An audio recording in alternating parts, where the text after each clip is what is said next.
మన గౌరవకల్లు మండలంలోనే 33,000 ఎకరాలు ఈ ఏపీఐఎస్ పేరుతో తీసుకున్నారు.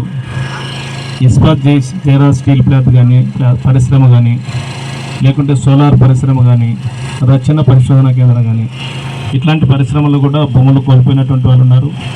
కనీసం భూములు కోల్పోయిన బిడ్డలకు కూడా ఈరోజు ఉద్యోగ ఉపాధి అవకాశాలు లేనటువంటి పరిస్థితి కూడా ఉంది మన మండలంలోనే.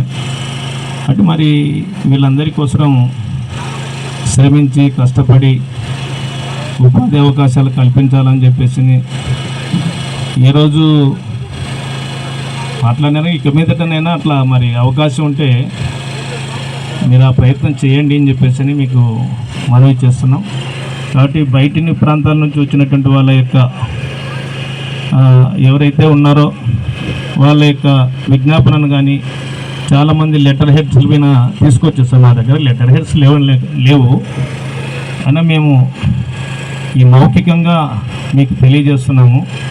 మరి దయచేసి ఎవరైతే రైతులుగా ఉన్నటువంటి వాళ్ళు, రైతు సంఘ ప్రతినిధులుగా ఉన్నటువంటి వాళ్ళు ఉన్నారో, లేదా ప్రజాప్రతినిధులుగా ఉన్నారో, లేదా మాజీలుగా ఉన్నటువంటి వాళ్ళు కానీ, మరొకసారి పాలక పార్టీకి సంబంధించినటువంటి వాళ్ళు ఉన్నారు, వాళ్ళందరి యొక్క అభిప్రాయాలు తీసుకొని దయచేసి ముందుకు పోతే బాగుంటుంది అని చెప్పేసినటువంటిది మిమ్మల్ని కోరుతూ ఉన్నాం సార్. దయచేసి అట్లా చేయండి అనేటువంటిది.